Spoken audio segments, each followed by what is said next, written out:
Hello. എല്ലാവർക്കും ഈ ലൈവിലേക്ക് സ്വാഗതം. ഇന്ന് നമ്മുടെ കൂടെ ലൈവിൽ ജോയിൻ ചെയ്തിരിക്കുന്നത് മലങ്കരയിലെ വളരെ പ്രധാനപ്പെട്ട ഒരു മൽപ്പാനച്ചനാണ്, ഡോക്ടർ കുര്യാക്കോസ് മൂലയിൽ. കുറെ വർഷങ്ങളായിട്ട് വിവിധ വിഷയങ്ങൾ, ദൈവശാസ്ത്ര വിഷയങ്ങളും സുറിയാനി ഭാഷയും പഠിപ്പിക്കുന്ന പ്രിയ അച്ഛനിൽ നിന്ന് നമുക്ക് പല കാര്യങ്ങളും മനസ്സിലാക്കാൻ പറ്റും. അച്ഛനെ ഈ ലൈവിലേക്ക് സ്വാഗതം ചെയ്തു. Thank you. ഞാൻ ഈ നമ്മൾ ഇന്ന് ചിന്തിക്കുമ്പോൾ ഈ സുറിയാനി ഭാഷയുടെ ക്രിസ്ത്യാനിറ്റിയിലുള്ള പ്രാധാന്യം, ഇപ്പൊ പൊതുവെ ഈ പാശ്ചാത്യ ദൈവശാസ്ത്രജ്ഞന്മാര് പറഞ്ഞു വരുന്നത്, പൊതുവെ വിശ്വസിക്കപ്പെടുന്ന ഒരു കാര്യം, പുതിയ നിയമ പുസ്തകങ്ങളെല്ലാം ഗ്രീക്ക് ഭാഷയിൽ എഴുതപ്പെട്ടു എന്നാണ്. അങ്ങനെയാണ് നമ്മൾ എവിടെ നോക്കിയാലും റെഫറൻസ് ചെയ്താലെല്ലാം കാണുന്നത്. എന്നാൽ സത്യത്തിൽ എന്റെ അന്വേഷണത്തിലും എന്റെ ബോധ്യത്തിലും എനിക്ക് മനസ്സിലായിട്ടുള്ളത്, പുതിയ നിയമ ഗ്രന്ഥങ്ങളെല്ലാം തന്നെ ഒറിജിനലി റിട്ടൺ ഇൻ സുറിയാനിൽ എഴുതപ്പെട്ടു, പിന്നീട് ഗ്രീക്കിലേക്ക് തർജ്ജമ ചെയ്യപ്പെട്ടു എന്നുള്ളത്. അപ്പൊ അതേപറ്റി അതിന്റെ അറിവ് വളരെ സുപ്രധാനമായ ഒരു വിഷയം. എന്നാൽ ലോകത്തിലുള്ള ബൈബിൾ പണ്ഡിതന്മാരെന്ന് പറയുന്നവരൊക്കെ അതിൻ്റെ ഈ വശം ചിന്തിക്കുകയും പഠിക്കുകയും ചെയ്തിട്ടില്ലാത്ത ഒരു സുപ്രധാന വിഷയമാണ് ഇന്ന് നമ്മുടെ ചിന്തയ്ക്കായിട്ട് ഇപ്പോൾ ആദ്യം തന്നെ വന്നത്. അതിലെനിക്ക് വലിയ സന്തോഷമുണ്ട്. എന്നാൽ ഇപ്പോഴത്തെ ഞാൻ ഈ ബൈബിൾ പണ്ഡിതന്മാരെ കുറിച്ച് പറയുമ്പോൾ ആദ്യം തന്നെ എക്സെപ്ഷണലായിട്ടുള്ള ചില പാശ്ചാത്യ പണ്ഡിതന്മാരുണ്ട്. ഏറ്റവും പ്രധാനപ്പെട്ടതായിട്ട് ഓക്സ്ഫോർഡ് യൂണിവേഴ്സിറ്റിയിലെ പ്രൊഫസർ എമിററ്റസ് ആയ ഡോക്ടർ സെബാസ്റ്റ്യൻ ബ്രോക്ക്. അദ്ദേഹം സുറിയാനി ഭാഷയിൽ വളരെയധികം അവഗാഢം നേടിയിട്ടുള്ള ഒരാളാണ്. പാശ്ചാത്യവും പൗരസ്ത്യവുമായ എല്ലാ പാരമ്പര്യങ്ങളിൽ നിന്നുകൊണ്ട് പഠിച്ചിട്ടുള്ളതാണ് അദ്ദേഹം. അത് അനേകം യൂണിവേഴ്സിറ്റികളിൽ പഠിപ്പിച്ചിട്ടുണ്ട്, പുസ്തകങ്ങൾ എഴുതിയിട്ടുണ്ട്, വളരെ ആധികാരികമായിട്ടുള്ള പുസ്തകങ്ങളൊക്കെ എഴുതുക. അദ്ദേഹം പറയുന്നത് 3 സ്രോതസ്സാണ് ബൈബിൾ രൂപീകരണത്തിനുള്ളത്. ഒന്നാമത്തേത് അദ്ദേഹം അരമായ ഭാഷ എന്ന സുറിയാനി ഭാഷയാണ് അദ്ദേഹം ചൂണ്ടിക്കാണിക്കുന്നത്. രണ്ടാമതായിട്ട് ഗ്രീക്ക്, മൂന്നാമതായിട്ട് ലാറ്റിൻ വൾഗേറ്റ്. അപ്പൊ അതിൽ നമ്മൾ ഇന്ന് ചിന്തയ്ക്കായിട്ട് എടുത്തിരിക്കുന്നത് സുറിയാനി പശ്ചാത്തലം, സുറിയാനി ബൈബിളിന്റെ പ്രാധാന്യം എന്താണ് എന്നുള്ളതിനെ കുറിച്ച് ആയതുകൊണ്ട് ഞാൻ മറ്റു 2 വിഷയങ്ങളിലേക്കും കിടക്കാതെ സുറിയാനിയിലേക്ക് 1-2 ആമുഖ ഇത് പറയാം. അത് കഴിയുമ്പോൾ ചോദ്യങ്ങൾ ഉള്ളതനുസരിച്ച് വീണ്ടും വിശദീകരണങ്ങൾ പറയാം. ഒന്നാമതായിട്ട് എനിക്ക് പറയാനുള്ളത്, സുറിയാനി ഭാഷയും കർത്താവ് ഉപയോഗിച്ച അരമായ ഭാഷയും തമ്മിലുള്ള ബന്ധമാണ്. ഈ അരമായ ഭാഷ എന്ന് പറയുന്നത് യഥാർത്ഥത്തിൽ ഹീബ്രു ഭാഷയുടെ പലസ്തീനിയൻ ഡയലക്റ്റ് ആണ്, അതിൻ്റെ ഒരു ഭാഷാഭേദമാണ്. അപ്പം ഹീബ്രു തന്നെയാണത്. പക്ഷെ ഹീബ്രുവിൻ്റെ കുറെ സാങ്കേതികതകളൊക്കെ പോയിട്ട് ഗലീലായിലെ ജീവിച്ചിരുന്ന അന്നത്തെ സാധാരണക്കാരായ ആളുകളൊക്കെ സംസാരിച്ചിരുന്ന ഒരു ഭാഷ. അതൊരു വലിയ പണ്ഡിത ഭാഷയല്ല, ഇതൊരു കോമൺ മാൻസ് ലാംഗ്വേജ് എന്ന് നമുക്ക് പറയാവുന്നതാണ്. പണ്ഡിതന്മാരായിട്ടുള്ള റബിമാരൊക്കെ അവർ ഹീബ്രു ഒക്കെ ഉപയോഗിക്കും. സാധാരണക്കാർക്ക് വേണ്ടി ഇപ്പം പഴയ നിയമ പുസ്തകങ്ങളാണെങ്കിൽ, പ്രത്യേകിച്ച് യഹൂദന്മാർക്ക് പ്രാധാന്യമുള്ള തോറായും അതുപോലെ തന്നെ നമ്മുടെ പ്രവാചക പുസ്തകങ്ങളും ഒക്കെ അവരതിൻ്റെ ട്രാൻസ്ലേഷൻസ് ഉണ്ടാക്കും. ബൈബിൾ പഠിക്കുന്നവർക്ക് വളരെ വ്യക്തമായിട്ട് അറിയാവുന്നതാണ് തർഗൂംസ് എന്ന് പറയുന്നത്. അപ്പൊ തർഗൂം എന്ന് പറയുന്നത് എബ്രായ ഭാഷയിലുള്ളതിൻ്റെ മൊഴിമാറ്റം സാധാരണക്കാർക്ക് മനസ്സിലാക്കാൻ വേണ്ടി അത് അരമായ ഭാഷയിൽ അവതരിപ്പിക്കുന്നതാണ്. അപ്പൊ അതുകൊണ്ട് ഉറപ്പായിട്ട് നമുക്കറിയാം, കർത്താവും അപ്പോസ്തലന്മാർക്കും ഒക്കെ അവരാരും ബഹുഭാഷാ പണ്ഡിതന്മാരായിരുന്നില്ല. അവരിൽ പലരും ഹീബ്രു പോലും അറിയാൻ മേലാത്തവർ. അവർക്ക് അവിടുത്തെ പലസ്തീനിയൻ ഡയലക്റ്റായ അരമായ ഭാഷ മാത്രമേ അറിയാവുള്ളൂ. അതിലാണ് സുവിശേഷം നിർവഹിക്കപ്പെട്ടതെന്നാണുള്ള ഞാൻ ഉപയോഗിക്കുന്ന ഒരു പദം. അത് സുവിശേഷം പ്രസംഗിക്കപ്പെടുകയും നിർവഹിക്കപ്പെടുകയും ചെയ്ത് പലസ്തീനിയൻ അരമായിക് പശ്ചാത്തലത്തിലാണ്. പിന്നെ ഇവരിവിടുന്ന് പുറത്തേക്ക് പോകാനായിട്ട് നമുക്കറിയാം പല യെറുസലേമിന്റെ നാശമൊക്കെ വന്നപ്പം അന്നത്തെ യെറുസലേം ക്രിസ്ത്യാനികളെല്ലാം ഓടിപ്പോകേണ്ടി വന്നു. അങ്ങനെ ഓടിപ്പോകേണ്ടി വന്നവരിൽ ഒരു പ്രധാന വിഭാഗം പോയി സെറ്റിൽ ചെയ്തത് എഡേസയിലാണ്. ഒരു എഡേസൻ പാരമ്പര്യം ഈ അപ്പോക്രിഫൽ പുസ്തകങ്ങളിലൊക്കെ പറയുന്നുണ്ട്. കർത്താവിനെ പ്രൊട്ടക്ട് ചെയ്തോളാവെന്നും പറഞ്ഞ് എഡേസയിലെ അബ്ഗാർ രാജാവ് ഒരു കത്തയച്ചെന്നും ആ കത്തനുസരിച്ച് തിരിച്ച് അദ്ദേഹം കർത്താവ് മറുപടി അയച്ചു, എനിക്ക് വരാൻ പറ്റത്തില്ല, എന്റെ ശിഷ്യന്മാരിൽ ഒരാളെ അന്ന് സഭ അനുസ്മരിക്കുന്നില്ല അബ്ഗാർ രാജാവിനെ. ഉണ്ട് ഉണ്ട് ഉണ്ട് അത് അബ്ഗർ രാജാവിനെയും അതല്ല. അതുകൊണ്ട് ഞാൻ പറഞ്ഞത് ഈ റൈറ്റിങ്സ് കർത്താവിന് അയച്ച കത്തെന്നും കർത്താവ് മറുപടി പറയുന്നതും ഒക്കെ അപ്പോക്രിഫൽ കൃതികളായിട്ടാണ്. പക്ഷെ അബ്ഗർ രാജാവിനെയും അതേ എഡേസൻ സഭയെയും കുറിച്ചൊക്കെയുള്ള പശ്ചാത്തലങ്ങളെ ആരാധനയിലൂടെ വളരെ വ്യക്തമായിട്ട് പഠിപ്പിക്കുന്നതാണ് അന്നത്തെ പ്രമ്യൂൻ സദറാകളിലും അതുപോലെ ഗാനങ്ങളിലും എല്ലാം അത് ആരാധനാ ഗീതങ്ങളിലെല്ലാം അത് വന്നിട്ടുള്ളതാണ്. അപ്പൊ ഈ പലസ്തീനിൽ എഡേസയിൽ വന്ന് താമസിച്ച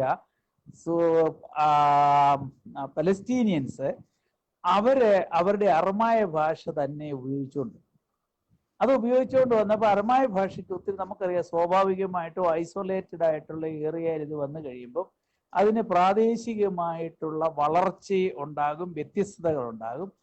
അങ്ങനെ വളർന്നു വന്ന ഭാഷയാണ് ഇന്ന് നമ്മൾ ഉപയോഗിക്കുന്ന സുറിയാനി. ഇനി സുറിയാനി ഭാഷയ്ക്ക് രണ്ട് വിഭാഗങ്ങളുണ്ട്. ഒന്ന് ഈസ്റ്റ് ആൻഡ് വെസ്റ്റ്. അപ്പം വെസ്റ്റേൺ സിറിയക്ക് എന്ന് പറയുന്നതാണ് ഈ യാക്കോബായ, മാർത്തോമ, അതുപോലെ മലങ്കര കത്തോലിക്കര് ഇങ്ങനെയുള്ളവരെല്ലാം ഉപയോഗിക്കുന്നത്. എന്നാൽ കേരളത്തിലെ സീറോ മലബാറുകാര് അതുപോലെ തൃശ്ശൂരുള്ള ഖൽദായ സഭ ഇവരെല്ലാം ഉപയോഗിക്കുന്നത് ഈസ്റ്റ് സിറിയക്ക. അതിന്റെ വ്യത്യാസം ഞാൻ വളരെ പെട്ടെന്ന് പറയാം. അത് ഈ എഡേസയിൽ രൂപം പ്രാപിച്ചപ്പോൾ അവരത് ഈ ഗ്രീക്ക് പദാവലിയുടെയും അക്ഷരക്രമങ്ങളുടെയും ഒക്കെ ഈ സങ്കേതങ്ങൾ ഉപയോഗിച്ചുകൊണ്ട് വവൽസ് ചേർത്തു. നമുക്കെല്ലാവർക്കും അറിയാം എബ്രായ ഭാഷയിൽ വവൽസ് ചേർക്കുന്ന ഇതില്ല. അതുകൊണ്ട് അത് സ്ക്രിപ്റ്റിൽ വന്നപ്പോൾ സംസാരിച്ചു പോകുന്നിടത്ത് ഇതൊരു പ്രശ്നമല്ലേലും സ്ക്രിപ്റ്റിൽ വരുന്നവരും പുതുതായിട്ട് പഠിച്ചു വരുന്നവർക്കും അതൊരു വലിയ വിഷമമായതുകൊണ്ട് പാശ്ചാത്യ സുറിയാനിക്ക് അവരെ വവൽസ് ചേർത്തു. പൗരസ്ത്യ സുറിയാനിക്ക് അവരെ സംബന്ധിച്ചിടത്തോളം അവർ ഈ പാരമ്പര്യത്തിൽ നിന്ന് വിട്ട് ഡോട്ട്സ് ആണ് അവരെ വവൽസ് ആയിട്ട് ചേർത്തത്. അതുപോലെ പ്രൊനൗൺസിയേഷനിൽ ചില വ്യത്യാസങ്ങളൊക്കെ വന്നു. ഉദാഹരണം പറഞ്ഞാൽ പാശ്ചാത്യ സുറിയാനിയിൽ പിതാവെന്നുള്ള വാക്ക് ആബോ എന്ന, അതേസമയം ഈ ഈസ്റ്റേൺ സുറിയാനിയിലാണ് അത് അബ്ബ എന്നാ പറയുന്നത്. അപ്പൊ അതുപോലെ തന്നെ ചില ഇരട്ടിപ്പുകളുണ്ട് ശബ്ദങ്ങൾക്ക്. പാശ്ചാത്യ സുറിയാനിയിൽ അങ്ങനത്തെ ഉള്ള അക്ഷരങ്ങളുടെ ഇരട്ടിപ്പുകൾ നമുക്ക് കാണാൻ പറ്റത്തില്ല. ഇത് ഭാഷാപരമായിട്ടുള്ള കാര്യം. അതെ, ഈ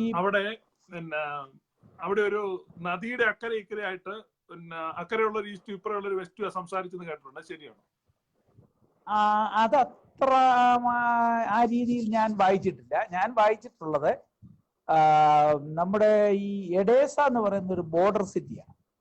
അതായത് പഴയ റോമൻ സാമ്രാജ്യത്തിന്റെയും പേർഷ്യൻ സാമ്രാജ്യത്തിന്റെ ഇടയ്ക്കുള്ള ഒരു സിറ്റിയാണ് എഡേസ. എന്നാൽ ഈസ്റ്റ് സിറിയക്ക് ഡെവലപ്പ് ചെയ്തതെല്ലാം പേർഷ്യൻ സാമ്രാജ്യത്തിൽ ഉൾപ്പെട്ട പ്രദേശങ്ങളിലാണ്. അപ്പോ ഈ രാജ്യം അത് തന്നെ അത് നമുക്കൊരു സത്യത്തിൽ ഈ ഒരു ജിയോഗ്രഫിക്കൽ ഐഡന്റിഫിക്കേഷൻ കിട്ടിയാൽ അത് വളരെ വ്യക്തമായിട്ട് മനസ്സിലാകും. ഈ യൂഫ്രട്ടീസ് നദിയുടെ തീരത്തുള്ള രണ്ട് പ്രധാനപ്പെട്ട പ്രാചീന നഗരങ്ങളാണ് അന്ത്യോക്യയും അതുപോലെ തന്നെ എഡേസായും. അവിടുന്ന് തുടങ്ങുന്ന ഈ നദീയാത്ര ഇറങ്ങുന്നത് ഈ ബാഗ്ദാദിലെ തുറമുഖത്താണ്, ബസ്ര എന്ന് പറയുന്ന തുറമുഖത്താണ്. ആ ബസ്ര തുറമുഖത്ത് വന്നിറങ്ങിയാൽ അവിടുന്ന് പോകുന്നത് അറബിക്കടലിലൂടെ തീരം വഴിയായിട്ട് തീരത്തോട് ചേർന്ന് ഈ യാത്ര ചെയ്ത് വന്നു കഴിഞ്ഞാൽ കൊടുങ്ങല്ലൂർ വരാം. അപ്പൊ അതുകൊണ്ട് പഴയ കണക്കനുസരിച്ച് പറയുകയാണെങ്കിൽ അന്ന് അനുകൂലമായ സമുദ്ര കറന്റ്, ഓഷ്യൻ കറൻസ് എന്ന് പറയുന്നതിന്റെ കൃത്യം മലയാളം ഉണ്ടല്ലോ, സമുദ്ര അതനുസരിച്ച് ഈ ഒഴുക്കുണ്ടല്ലോ, അതും അതുപോലെ തന്നെ മൺസൂൺ കാറ്റും കൂടെ ഫേവറബിൾ ആയിട്ട് കിട്ടിയാല് അവിടുന്ന് ഇവർക്ക് ഇങ്ങനെ കറങ്ങി പെട്ടെന്ന് കൊടുങ്ങല്ലൂർ വരാൻ പറ്റും. അന്ന് കേരളത്തിലെ തുറമുഖം കൊടുങ്ങല്ലൂരാ. അപ്പൊ ഇങ്ങനെ വന്ന കച്ചവട സംഘത്തിൽ ഒരാളാണ് ഈ ക്നായ് തോമ എന്ന് പറയുന്നത്. അദ്ദേഹമാണ് ഈ എഡേസായിലെ പാരമ്പര്യം മലങ്കരയിലേക്ക് കൊണ്ടുവന്നതും എഡേസായിൽ നിന്നുള്ള സുറിയാനി പൈതൃകത്തിന്റെ ശേഷം ഭാഗങ്ങൾ ഇവിടെ കൊണ്ടുവന്നതും മെത്രാന്മാര് വന്നതും അന്ന് അച്ഛന്മാരും സുറിയാനിക്കാര് കുടുംബങ്ങളും ഒക്കെ ആയിട്ട് വന്നത്. ഈ സുറിയാനി പഠനത്തിന്റെ ഒരു ഭാഗം കൂടാണ് ഈ ക്നായ് തോമയുടെ വരവും ക്നാനായക്കാരുടെ സാന്നിധ്യവും ഒക്കെ. അപ്പൊ നമുക്കിനി ബൈബിളിലേക്ക് തിരിച്ചു പോയാല് ഈ എഡേസായിൽ വന്ന് താമസിച്ച സുറിയാനിക്കാര് അവര് വളരെ പ്രശസ്തന്മാരായ ഭാഷാ പണ്ഡിതന്മാരും ബൈബിൾ പണ്ഡിതന്മാരുമായിരുന്നു. അവരെ ഈ 1-ാം നൂറ്റാണ്ട് 2-ാം നൂറ്റാണ്ടിൽ, അതായത് ബൈബിൾ എഴുതപ്പെട്ട 1-ാം നൂറ്റാണ്ടിന്റെ അവസാനം കഴിഞ്ഞ് 2-ാം നൂറ്റാണ്ടിലേക്ക് കയറുമ്പോൾ തന്നെ അവര് സുറിയാനിയിലെ ഈ ബൈബിളിന്റെ പകർപ്പുകൾ തയ്യാറാക്കാൻ തുടങ്ങി. അപ്പൊ അതിനെ ഓൾഡ് സിറിയക് ഗോസ്പൽസ് എന്ന് പറയും. ഈ ഓൾഡ് സിറിയക് ഗോസ്പൽസ് എന്ന് പറയുന്നത് സുറിയാനിക്കാരുടെ ഒരു സിങ്ക്രണൈസ് ചെയ്തിട്ടുള്ള ഒരു എഡിഷനാണ്. അപ്പൊ ഇനി അതുകൂടാതെ വേറൊരു വലിയ സുപ്രധാനമായിട്ടുള്ള ഒരു സുറിയാനി ബൈബിൾ പാരമ്പര്യമുണ്ട്. ആ സുറിയാനി ബൈബിൾ പാരമ്പര്യം എന്ന് പറയുന്നത് എൻ്റെ ഓർമ്മ ശരിയാണേല് 2-ാം നൂറ്റാണ്ടിന്റെ അവസാനം ജീവിച്ചിരുന്ന ടാസിയാൻ എന്ന് വിളിക്കുന്ന ഒരു സുറിയാനിക്കാരനുണ്ട്. അദ്ദേഹം അന്നത്തെ ഒരു വലിയ വിദേശ പഠനത്തിന് പോയിട്ടുള്ള ഒരു വിപ്ലവകാരിയായിട്ടുള്ള ഒരു പണ്ഡിതനാണ്. അദ്ദേഹം റോമിൽ പോയി. അവിടെ പോയി പാശ്ചാത്യ വിജ്ഞാനവും പഠിച്ചു. പക്ഷെ അദ്ദേഹം എന്നൊരു സുറിയാനിക്കാരനായിരുന്നുകൊണ്ട് അദ്ദേഹത്തിന്റെ ഒരു ലക്ഷ്യം ബൈബിൾ, ഈ ഓൾഡ് സിറിയക് ഗോസ്പൽസ് പൂർണ്ണമായിട്ടും ഡെവലപ്പ് ചെയ്തിട്ടുള്ളതല്ല. അപ്പൊ അദ്ദേഹം ചെയ്യാൻ തീരുമാനിച്ചത് ഈ 4 ഗോസ്പലും കൂടെ ചേർന്ന് ഒരു ഹാർമണി ഉണ്ടാക്കുക. അപ്പൊ അതില് ഈ റെപ്പറ്റേഷനുള്ള ഭാഗങ്ങളൊക്കെ അദ്ദേഹം അങ്ങ് ഒഴിവാക്കും. എന്നിട്ടൊരു ഓർഡർ ഇടും.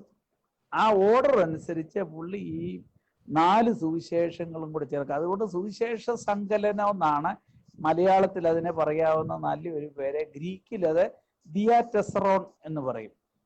ആ ദിയാറ്റെസറോൺ സത്യത്തില് 4-ാം നൂറ്റാണ്ടിന്റെ അവസാനം ജീവിച്ചിരുന്ന എഡേസായിലെ റാബൂള, അതായത് ദൈവത്തിന്റെ ഇഷ്ടം ഈ ഒരു സുവിശേഷം മാത്രമല്ല, അതിലെ കോൺട്രഡിക്ഷൻസും ഐക്യ ധാരണകളും എല്ലാം ഉള്ള 4 സുവിശേഷമായതുകൊണ്ട് റാബൂള എന്ന് പറയുന്ന ബിഷപ്പിനെ ഈ ടാസിയാൻ ഈ ചെയ്തത് ഒട്ടും ഇഷ്ടപ്പെട്ടില്ല. പക്ഷെ മുമ്പേ ഷിബു പാസ്റ്റർ പറഞ്ഞ നമ്മുടെ അപ്രയും ഈ ദിയാറ്റെസറോൺ കമന്ററി എഴുതിയിട്ടുണ്ട്. അതുപോലെ തന്നെ ഈ ദിയാറ്റെസറോൺ എഴുതപ്പെട്ടത് 2-ാം നൂറ്റാണ്ടിലാണ്. 2-ാം നൂറ്റാണ്ടിൽ. പക്ഷേ റാബുളായ അത് അമർച്ച ചെയ്ത് കളഞ്ഞു. പക്ഷെ ഇന്ന് അത് നമ്മൾ റീക്രിയേറ്റ് ചെയ്തിട്ടുണ്ട്.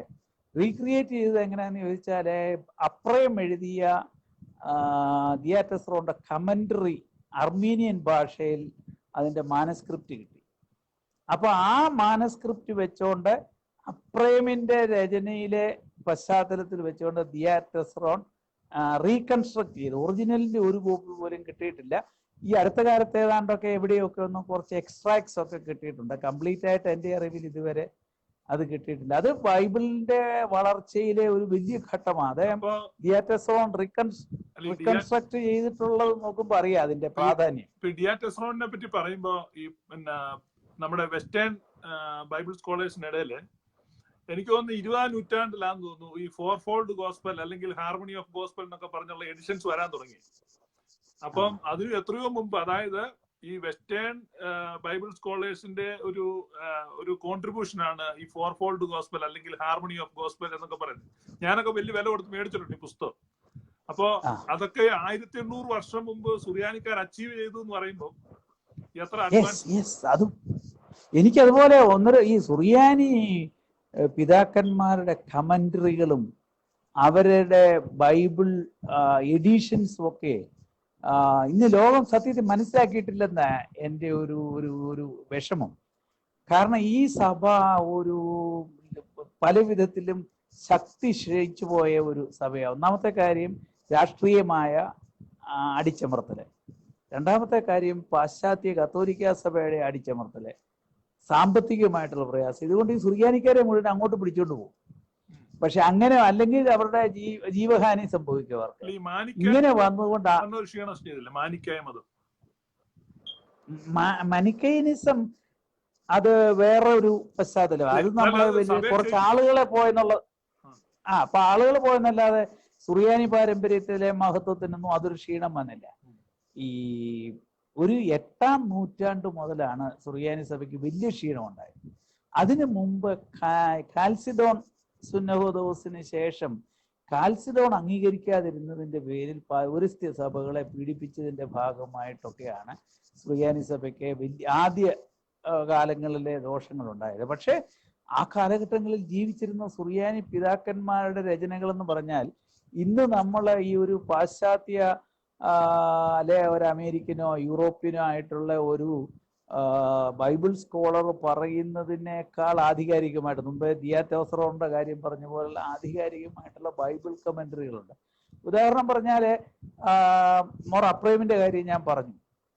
അതുകൂടാതെ ഈ ഫീലക്സീനോസ് ഓഫ് മാബൂഗ് എന്ന് പറയുന്ന ഒരു പിതാവുണ്ട്. അദ്ദേഹം ഒരു സുറിയാനി ബൈബിൾ മൊത്തം അപ്ഡേറ്റ് ചെയ്ത് ഒരു റിവിഷൻ ഉണ്ടാക്കിയ ആളാണ്. ആ പിതാവിനെയാണോ നമ്മൾ ഈ തുബ്ദനി 5-ാം തുബ്ദനി വായിക്കുന്നത്? ആ ഫീലക്സിനോസിനെ ഓർക്കുന്നുണ്ട്. പിന്നെ ഷിബു പാസ്റ്ററിന് അറിയാവുന്ന എനിക്ക് അറിഞ്ഞുകൂടാ, വല്ല ശ്രോതാക്കൾക്ക് അറിയാവുന്ന അറിയത്തില്ല. സുറിയാനിക്കാരുടെ ഒരു പ്രാർത്ഥനാ പുസ്തകമുണ്ട്, ഈ പാമ്പാക്കട നമസ്കാരം എന്ന് സാധാരണ അറിയപ്പെടുന്ന ഒരു വർഷത്തേക്കുള്ള എല്ലാ പ്രാർത്ഥനകളും കൂടെ അടങ്ങിയിട്ടുള്ളത്. അതിൻ്റെ അകത്ത് ഈ സന്യാസിമാരും വൈദികരും സമയാനുസൃതമായിട്ട് ധ്യാനിക്കേണ്ട ഒരു രഹസ്യ പ്രാർത്ഥനയുടെ ഒരു ഇതുണ്ട്. ഓരോ ദിവസത്തേക്കും ഓരോ യാമോ എന്ന് പറയും. അതായത് ദിവസത്തെ 7 ഇതായിട്ട് തിരിച്ചിട്ട് അതിലെ ഇതിന്റെ മുഴുവൻ ധ്യാന പ്രാർത്ഥനകൾ ഈ ഫീലക്സിനോസ് ഓഫ് മാബൂഗ് എഴുതിയിട്ടുണ്ട്. അതാണ് ഇന്നും സുറിയാനി സഭയിലെ ഫോളോ ചെയ്യുന്ന ഒരെണ്ണം. അതോടൊപ്പം തന്നെ ഒരു പൊതുവായിട്ടുള്ള ഒരു യാമപ്രാർത്ഥനകൾ വേറെ ഉണ്ട്. അപ്പൊ ഇങ്ങനെ ഒരു വലിയ ഒരു റിച്ച് ആയിട്ടുള്ള ഒരു പാരമ്പര്യമാണ് സുറിയാനി പാരമ്പര്യത്തിലുള്ളത്. ഇതിനൊക്കെ അക്സെപ്റ്റൻസ് കിട്ടിയത് ഈ അടുത്ത കാലത്തെ ഒന്നാമത് എനിക്ക് പറയാനുള്ളത് ഒരു 1957 ഇഹലോകവാസം വെടിഞ്ഞൊരു പാത്രിയർക്കീസ് ഉണ്ട്.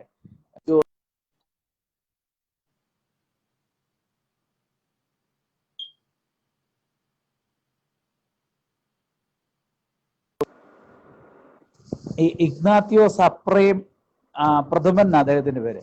അദ്ദേഹം ചിതറിയ മുത്തുകൾ എന്നും പറഞ്ഞൊരു പുസ്തകം എഴുതിയിട്ടുണ്ട്. ആ പുസ്തകത്തിലെ ഈ 1-ാം നൂറ്റാണ്ട് മുതൽ ഈ 20-ാം നൂറ്റാണ്ട് വരെയുള്ള സുറിയാനി സ്കോളേഴ്സിന്റെ എല്ലാ രചനകളെ കുറിച്ചും സുറിയാനിയിലെ ഇതേക്കുറിച്ചെല്ലാം വിശദമായിട്ടൊരു ലേഖനം എഴുതിയിട്ടുണ്ട്. അദ്ദേഹത്തിന്റെ പുസ്തകത്തിന് പാശ്ചാത്യ രാജ്യങ്ങളിൽ റീച്ച് കിട്ടിയിട്ടില്ല. പക്ഷെ ഇന്ന് യൂറോപ്യൻ ഭാഷകളിലേക്ക് അത് പരിഭാഷപ്പെടുത്തിയിട്ടുണ്ട്.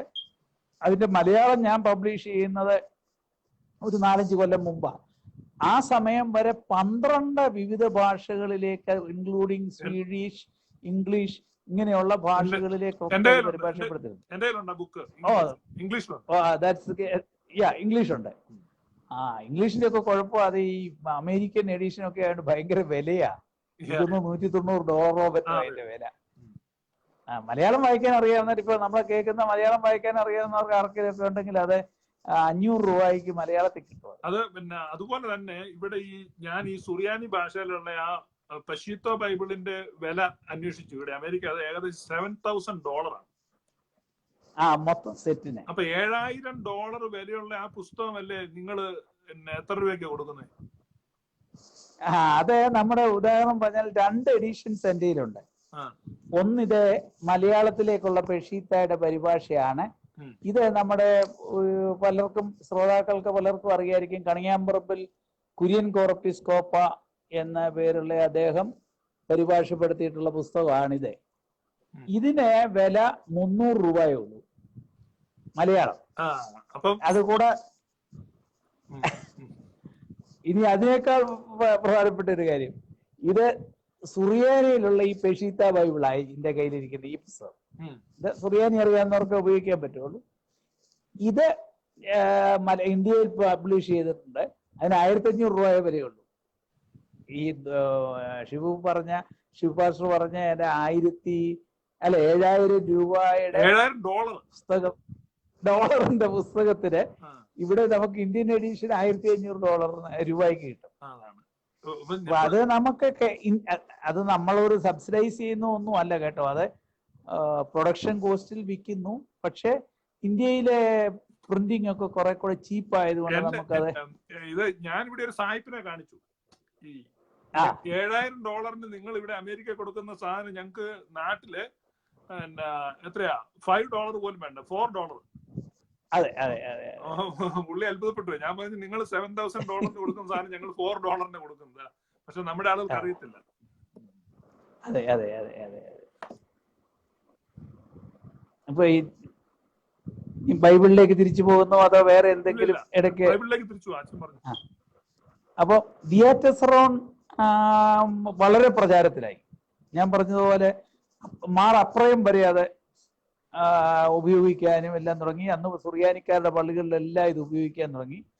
ഇപ്പോഴേ ഈ ഇതിൽ നിന്നല്ല, ദിയാറ്റെസറോണിൽ നിന്നല്ലെങ്കിലും അതിൻ്റെ ഒരു പാറ്റേൺ ഈ സുറിയാനി സഭയിലെ കഷ്ടാനുവാഴ്ച, പ്രത്യേകിച്ച് ദുഃഖവെള്ളിയാഴ്ചത്തെ വായനകളൊക്കെ ശ്രദ്ധിക്കുന്നവർക്കറിയാം.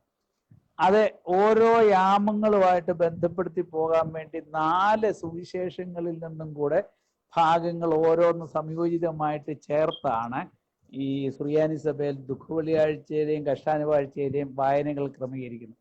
അതുകൊണ്ട് ഇത് അനൗൺസ് ചെയ്യുന്നത് തന്നെ, ഇപ്പൊ ഉദാഹരണം പറഞ്ഞാല് മത്തായിയുടെ സുവിശേഷത്തിൽ നിന്നുള്ള ഒരു കുറെ ഭാഗങ്ങൾക്കാണ് കൂടുതൽ പ്രോമിനൻസ് എങ്കിൽ മത്തായി യു ഹബ്രാവ് എന്നാ സുറിയാനി പറയുന്നത്. Mathai and his friends. അപ്പോൾ 4 പുസ്തകങ്ങളിൽ നിന്നുള്ള വായനകൾ കൂട്ടിച്ചേർത്ത് ഉപയോഗിക്കുന്ന ഒരു രീതി ഇപ്പോഴും ഉണ്ട്. പക്ഷെ അതും ദിയാറ്റെസറോണും കൂടെ നമ്മൾ കമ്പയർ ചെയ്യേണ്ട കാര്യമില്ല. ഞാൻ പറഞ്ഞത് പാരമ്പര്യമാണ്. 2, 3, 4 നൂറ്റാണ്ടുകളിലൊക്കെ സഭയിൽ വളരെയധികം ശക്തമായിട്ട് പ്രചാരത്തിലുണ്ടായിരുന്നു. പക്ഷെ ദിയാറ്റെസറോൺ റാബൂള മാറ്റിക്കളഞ്ഞു കഴിഞ്ഞപ്പോ അതിൻ്റെ അകത്ത് ചില ടെക്നിക്കൽ തിയോളജിക്കൽ വിഷയങ്ങളൊക്കെ ഉണ്ട്. അതിലേക്ക് ഞാൻ കടക്കുന്നില്ല. കാരണം ഈ നമ്മുടെ ടാസിയാൻ അവസാന കാലഘട്ടത്തിൽ വന്നപ്പോൾ സത്യവിശ്വാസത്തിൽ നിന്ന് മാറി വേറെ ചില വിശ്വാസങ്ങളും കൂടെ കൂട്ടിച്ചേർക്കാനൊക്കെ തുടങ്ങിയപ്പോൾ പിതാക്കന്മാർക്ക് ഇദ്ദേഹം അതിൻ്റെ അകത്ത് വിട്ടുകളഞ്ഞ ചില പ്രധാനപ്പെട്ട ഭാഗങ്ങളുണ്ട്. വംശാവലി അങ്ങനെയുള്ള ഭാഗങ്ങളൊക്കെ അദ്ദേഹം വിട്ടുകളഞ്ഞിട്ടുണ്ട്. അപ്പൊ അത് സുവിശേഷ സത്യങ്ങൾക്ക് ചേരാത്തതായതുകൊണ്ട് പിതാക്കന്മാര് ഈ ദിയാറ്റെസറോൺ തന്നെ സഭയിൽ നിന്ന് അങ്ങ് മാറ്റിയിട്ടാണ് സെപ്പറേറ്റ് ഗോസ്പൽസ് എന്നുള്ള ആ പഴയ ആരംഭകാല ചിന്തകളിലേക്ക് പോകുന്നത്. ഇനി നമുക്കുള്ളതെന്ന് വെച്ചാൽ ഇപ്പൊ ഈ ദിയാറ്റെസറോൺ മാറിക്കഴിഞ്ഞു. അപ്പം ബൈബിളിന്റെ മറ്റ് പുസ്തകങ്ങളും ഒക്കെ, പുതിയ നിയമത്തിലെ മറ്റ് പുസ്തകങ്ങളൊക്കെ ബൈബിളിനോട് ചേർക്കണം. അപ്പൊ അങ്ങനെ വന്നപ്പം ബൈബിൾ പണ്ഡിതന്മാർ വർക്ക് ചെയ്യാൻ തുടങ്ങി. അപ്പൊ അങ്ങനെ അവര് പിന്നെ ഈ 4 സെപ്പറേറ്റ് ഗോസ്പൽസ് ചേർത്തു.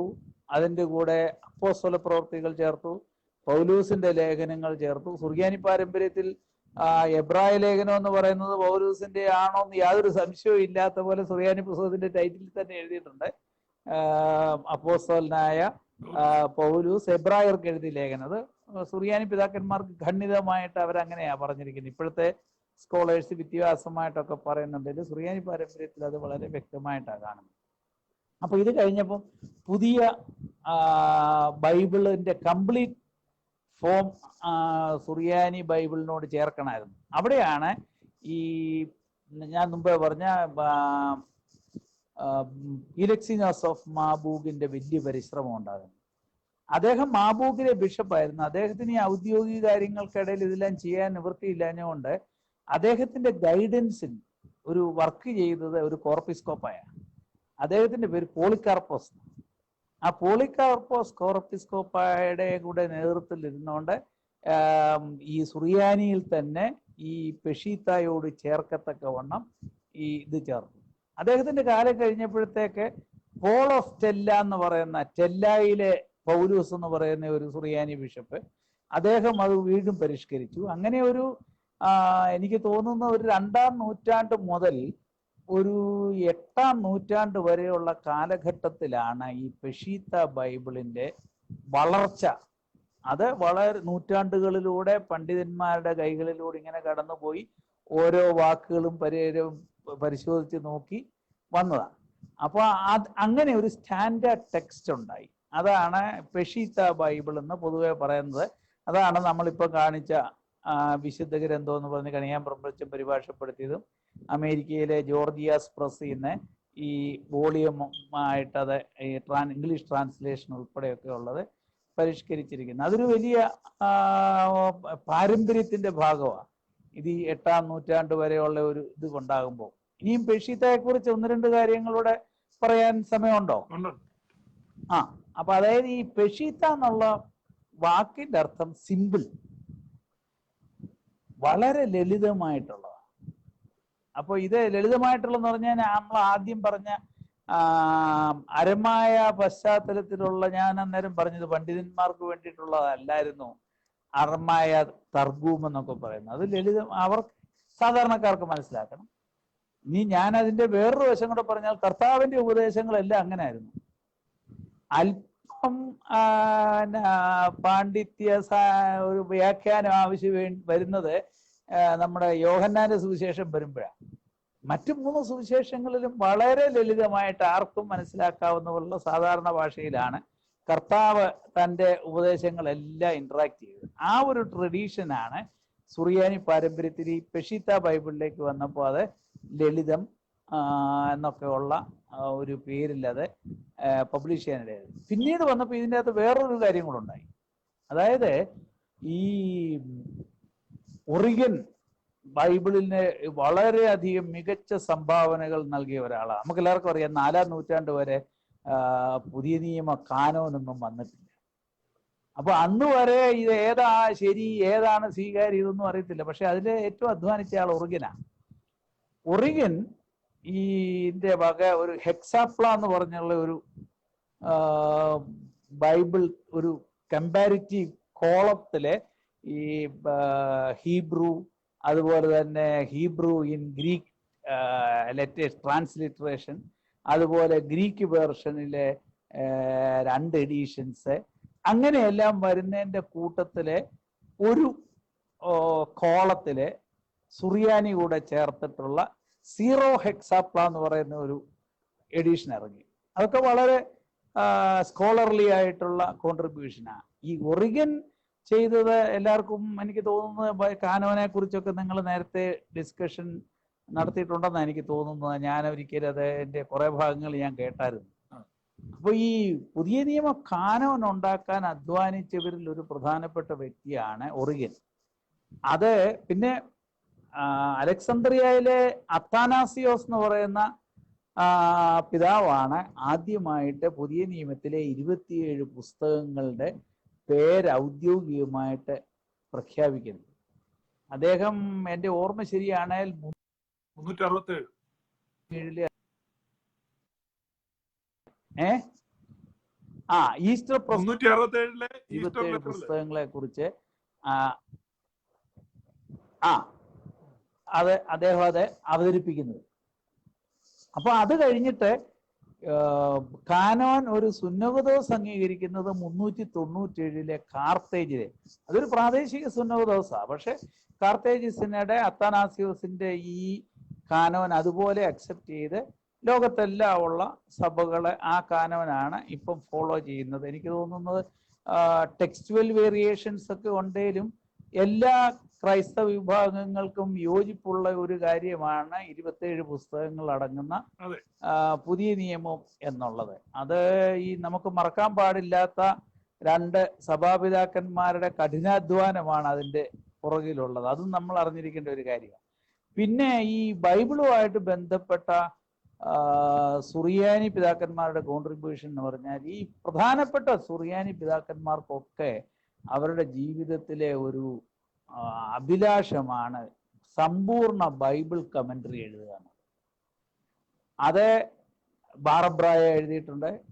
ബാർബ്രായെ കുറിച്ച് അധികം പേർക്ക് അറിഞ്ഞുകൂടാത്തതുകൊണ്ട് ഞാൻ പറയാം. അദ്ദേഹം അല്ല, ഈ ബാറബ്രായുടെ ഇത് ഇംഗ്ലീഷിലോട്ട് തർജ്ജമ ചെയ്യപ്പെട്ടിട്ടില്ലല്ലോ ഇപ്പോഴും.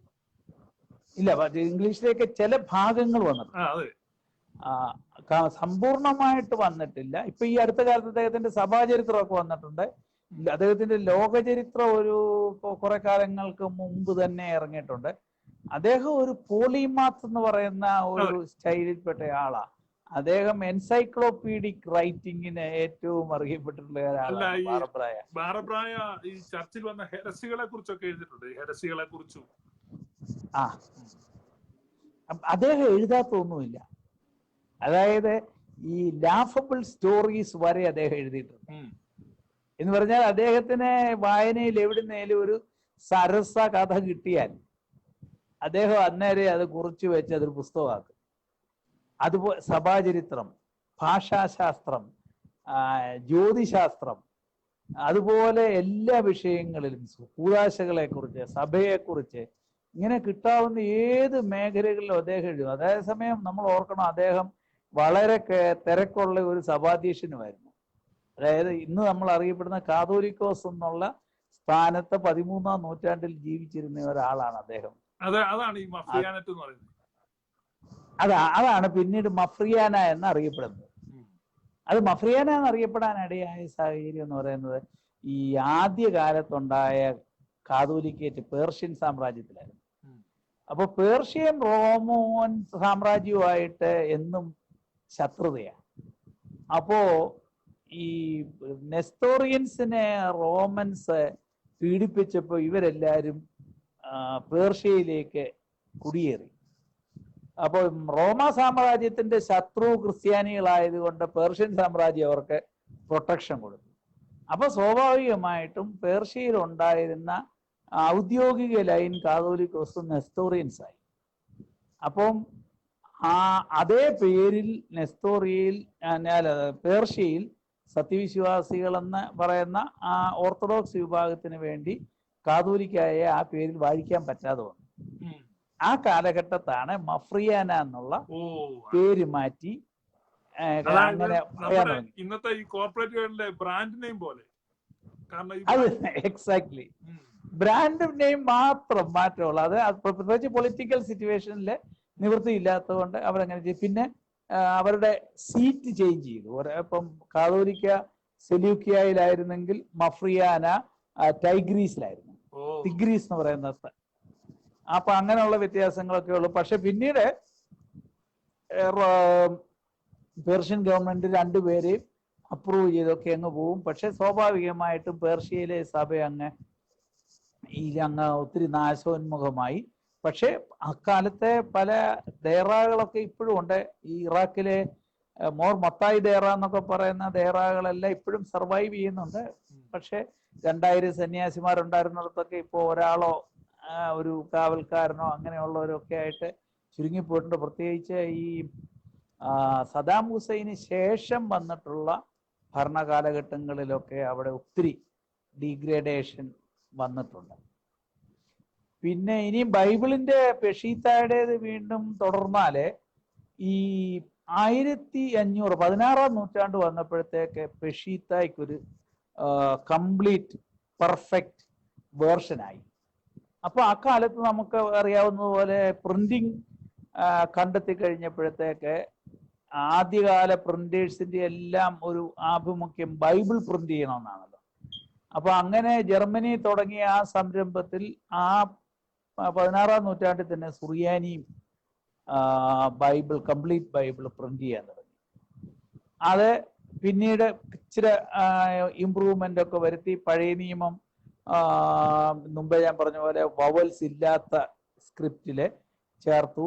അതുപോലെ തന്നെ ഇതര കാനോനിക കൃതികൾ എന്ന് പറയുന്നത് ചേർത്തു, പുതിയ നിയമം ചേർത്തു. അങ്ങനെ ഒരു സാമുവൽ ലീ എന്ന് പറയുന്ന ഒരാളാണ് ഇന്ന് ഞാനിപ്പോൾ കാണിച്ച സുറിയാനി ബൈബിളിന്റെ അവസാന പ്രിന്റിങ്ങിന് വേണ്ടി പ്രവർത്തിച്ചയാള്. പക്ഷെ അതിന്റെ പുറകിൽ വേറൊരു സുറിയാനി സഭാ ചരിത്രം കിടപ്പുണ്ട്. അത് നമ്മളെല്ലാവരും അറിഞ്ഞിരിക്കേണ്ടതാണ്. ഈ സാമുവൽ ലീ ഉപയോഗിച്ച പുസ്തകത്തിന്റെ ഒറിജിനൽ, ന്യൂ ടെസ്റ്റമെന്റിന്റെ ഒറിജിനൽ, അത് 12ാം നൂറ്റാണ്ടിൽ, അതായത് 1199 എഴുതപ്പെട്ട ഒരു കയ്യെഴുത്ത് പ്രതി പിന്നീട് കേരളത്തിൽ കൊണ്ടുവന്നു. കേരളത്തിലെ സഭയ്ക്ക് അന്ന് നമുക്കെല്ലാവർക്കും അറിയാവുന്ന കയ്യെഴുത്ത് പ്രതികൾ മാത്രമേ ഉള്ളൂ. കേരളത്തിലെ സഭയ്ക്ക് ഈ പുസ്തകം ഉണ്ടെങ്കിലും റീപ്രിന്റ് ചെയ്യാൻ പറ്റുന്നില്ല. പക്ഷെ ഇതിന്റെ ഭാഗങ്ങളൊക്കെ പകർത്തിയെടുത്തുകൊണ്ട് അന്ന് ഈ മൽപ്പാന്മാരുടെ കൂടെ പഠിക്കുന്ന വിദ്യാർത്ഥികൾ അവരുടെ ആവശ്യത്തിന് പള്ളിയിലെ ആൾക്കാരെ ഈ എക്സ്റ്റംപോർ ട്രാൻസ്ലേഷൻ നടത്തി മലയാളത്തിൽ വായിച്ച് കേൾപ്പിക്കാനും ഒക്കെ ആയിട്ട് മൽപ്പാന്മാരിരിക്കുന്ന പകർത്തിയൊക്കെ എടുത്തുകൊണ്ട് പോകുന്ന ചില കോപ്പികളെ ഉള്ളൂ. അപ്പൊ അങ്ങനെ വന്നതിലെ ഏറ്റവും പ്രധാനപ്പെട്ട ഒരു കയ്യെഴുത്ത് പ്രതിയാണ് ഈ പറയുന്ന 1166 1199 ഇടയ്ക്ക് ജീവിച്ചിരുന്ന മിഖായേൽ റാബോ എന്ന് പറയുന്ന ഒരു പാത്രീർക്കീസ് ഉണ്ട്. അദ്ദേഹം ഒരു വലിയ സ്കോളറും റൈറ്ററും ഒക്കെ ആയിരുന്നു.